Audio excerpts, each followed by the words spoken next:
humanidade. Mas vamos observar, meus irmãos, e eu fico pensando, imaginando, que na época que Isaías escreve esse texto, fico eu pensando qual é a mulher, qual é a jovem da época, que não queria ser mãe desse menino que está para nascer, para esse filho que está sendo dado por Deus à humanidade. Fico eu pensando, as jovens dizendo assim: eu agora, quem sabe será eu que serei a mãe deste menino. Só que havia um problema, porque até então querer ser mãe de Jesus era algo extraordinário, mas tinha um problema. E qual era, pastor? É porque a moça não poderia casar-se, ela tinha que permanecer virgem, para que através da concepção do Espírito Santo ele fosse gerado no seu ventre e ele nascesse. Então fico eu pensando que a mulher agora jovem olhava e dizia, chegava os pretendentes e dizia: não posso casar porque quem sabe sou eu, a escolhida que o Senhor está preparando. Quem sabe sou eu, quem sabe será da minha família, talvez seja da tribo de Judá, ou quem sabe da de Benjamim. E assim fico eu pensando a guerra dentro da mente daquelas jovens da época. Mas aí, irmão, passou-se alguns anos e aí a promessa foi cumprida. E fico eu pensando, e eu acho interessante que Deus, ele não gosta de chamar ninguém por apelido, nem tampouco por algum nome desconhecido do cartório. Jesus, e Deus, ele gosta de chamar o homem sempre pelo seu nome. E Deus é interessante porque Deus sempre gosta de nome.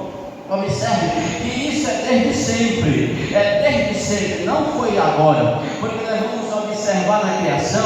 A Bíblia diz que no princípio criou Deus os céus e a terra sem forma e vazia, e o Espírito do Senhor pairava sobre as águas. Aí a Bíblia diz assim: e Deus disse que a terra estava sem forma e vazia.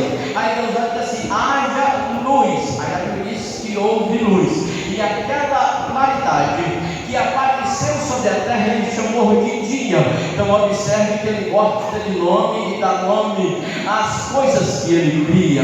Aí ele disse: aquela claridade ele chama de dia, e as trevas, aquela noite, aquela parte escura, ele vai chamar de noite. Então, se nós vamos observar que Deus é um Deus que gosta de nome. E eu fico pensando que nós não estamos aqui simplesmente porque somos bonzinhos, ou porque nós estávamos dentro da nossa sociedade, da nossa família, e nos sentindo melhor do que os outros. Fico eu imaginando esse próprio Isaías dizendo que a justiça do homem diante de Deus é como um trapo de imundícia.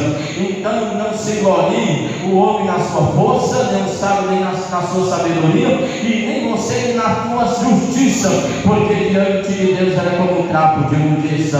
Mas observa o que Isaías está dizendo. Ele está dizendo como Deus gosta de nome. Ele disse: o menino nos nasceu, o filho se nos deu, e o principado está sobre os seus ombros. Mas sabe de uma coisa, que isso não para por aqui, porque ele terá um nome, e esse nome será maravilhoso, conselheiro, Deus forte e Pai da eternidade. Fico eu pensando em Isaías dizendo que ele me chamou pelo nosso nome. Louvado seja o nome do Senhor Jesus Cristo.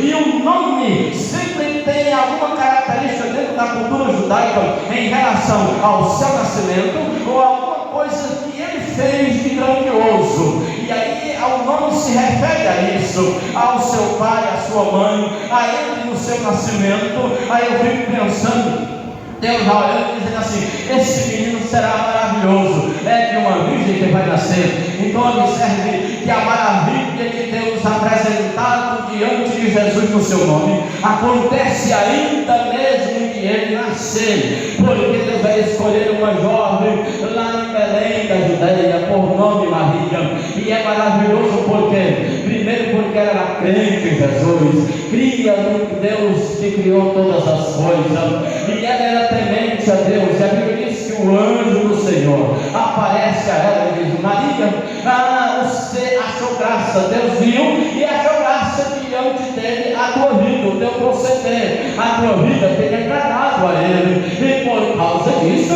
vai excelentil, maravilhoso, louvado seja o nome do Senhor Jesus Cristo. Mas havia um problema, porque dentro da cultura judaica, aquela jovem poderia ser apedrejada. Sabe por quê? Porque seria uma desonra para a família, uma jovem estar grávida se ela não fosse e não tivesse contraído o matrimônio, mas ela já estava comprometida. Se você assistiu esse vídeo até o final, deixe seu like, se inscreva no nosso canal, compartilhe, que Deus abençoe toda a sua família em nome de Jesus.